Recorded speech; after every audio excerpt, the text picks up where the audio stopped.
Calvin Murphy stands as one of basketball's most unique figures, a player who defied every physical expectation of professional athletics, while building a Hall of Fame career that would later be shadowed by serious legal controversies. At nearly 80 years old, Murphy's legacy remains a complex tapestry, woven from athletic excellence and legal troubles that unfolded decades after his playing days ended. Murphy's basketball journey began in an era when size dominated the sport. Standing just 5 feet 9 inches tall, he entered the NBA in 1970, when the average player height was already approaching 6 feet 6 inches. His recruitment to the San Diego Rockets, who would later become the Houston Rockets, represented a bold gamble on skill over stature. Murphy proved that gamble worthwhile through an exceptional 13-year career that lasted until 1983. His playing style was characterized by relentless energy and remarkable accuracy from the free throw line. Murphy set records that still stand today, including consecutive free throws made and single-season free throw percentage. These achievements were not mere statistical curiosities, but demonstrations of the mental toughness and precision that allowed him to compete against much larger opponents.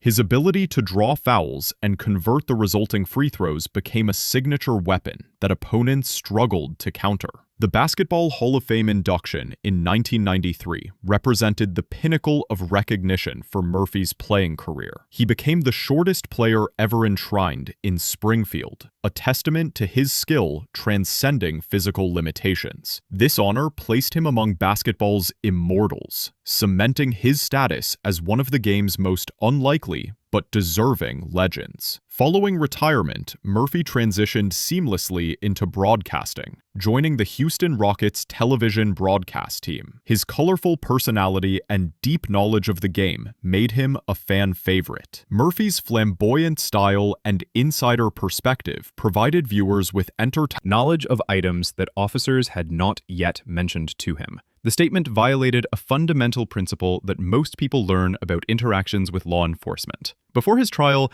Murphy's defense attorney requested a psychiatric evaluation, reporting that Murphy claimed to be hearing voices and had difficulty understanding legal advice. This motion triggered formal competency proceedings, a standard legal procedure designed to ensure defendants can meaningfully participate in their own defense. 2 forensic psychiatrists, Dr. Thomas Kucharski and Dr. Leslie Knutson, conducted comprehensive evaluations of Murphy's mental state. Their findings were particularly significant. While they determined Murphy was legally competent to stand trial, they documented strong suspicions that he was fabricating mental illness symptoms. The psychiatrists noted that his descriptions of auditory hallucinations were inconsistent with genuine psychiatric conditions. This professional assessment suggested Murphy was attempting to manipulate the legal system, a finding that would later gain relevance in subsequent legal proceedings. The competency determination allowed his case to proceed to trial, where he faced charges under federal law for being a convicted felon in possession of a firearm and ammunition. The prosecution's case relied heavily on Murphy's spontaneous confession and physical evidence found in his vehicle. Federal firearms charges carry severe penalties, particularly for repeat offenders,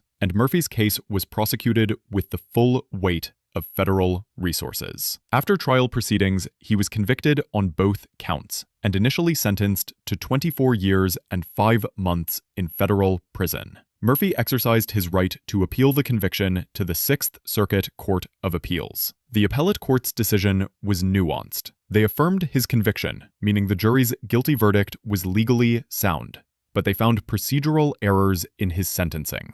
Specifically, the trial court had incorrectly designated Murphy as an armed career criminal under federal sentencing guidelines, which significantly enhanced his punishment. The appellate court determined probable cause. The grand jury returned indictments on 6 felony counts, setting the stage for what would become a month-long trial that attracted significant media attention due to Murphy's celebrity status. The prosecution pursued a character-based strategy, attempting to portray Murphy as a master manipulator who maintained a false public image. They introduced evidence about his personal life, including the fact that he had fathered 14 children with 9 different women, while presenting himself publicly as having a traditional family structure. Prosecutors characterized him as a liar and cheat who used his public persona to conceal his true nature. The defense team, led by prominent attorney Rusty Hardin, pursued a dramatically different strategy. They argued the allegations were fabricated and motivated by a financial dispute over death benefits from Murphy's deceased long-term partner,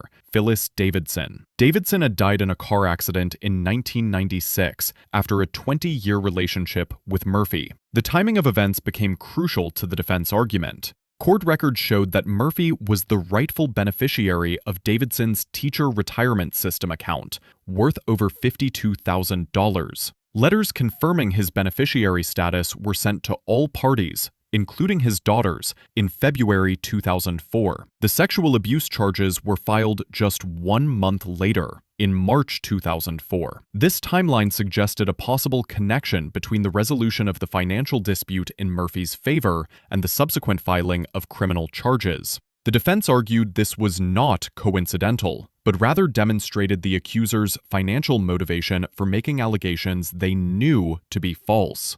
Throughout the trial, Murphy maintained his innocence and even testified in his own defense, tearfully denying all accusations. The decision to have a defendant testify is always risky, as it opens them to cross-examination, but it demonstrated Murphy's confidence in his position. After a month of testimony and evidence presentation, the jury began deliberations. Criminal cases of this complexity typically involve extended jury deliberations, as panels carefully review back, and he continues serving as a television analyst today. The contrasting outcomes of Murphy's two major legal challenges reflect the different types of evidence involved. The firearm case included physical evidence and self-incriminating statements that provided concrete proof of guilt. The sexual abuse case relied primarily on witness testimony, where credible alternative motives could create reasonable doubt about the accusation's veracity. Murphy's legal history illustrates how the criminal justice system handles different types of allegations and evidence. Where evidence was concrete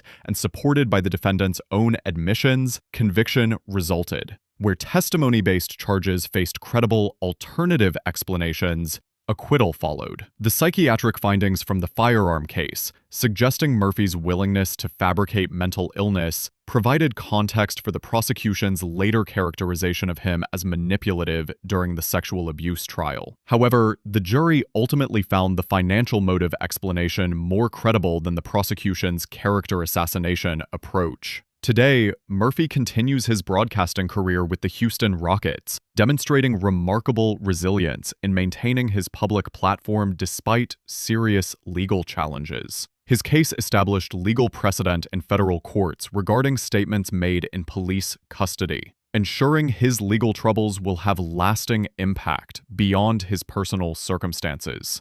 The complexity of Murphy's legacy reflects broader questions about how society evaluates public figures who face legal challenges. His basketball achievements remain undisputed. He overcame physical limitations to build a Hall of Fame career that inspired countless undersized players. Yet his legal troubles add layers of controversy that complicate simple narratives about athletic heroism. Murphy's story serves as a reminder that legal outcomes depend heavily on evidence quality and presentation. The same person who was convicted in federal court for firearm possession was acquitted by a different jury in a different case where evidence standards and circumstances varied significantly. This demonstrates both the complexity of the legal system and the importance of viewing each case independently,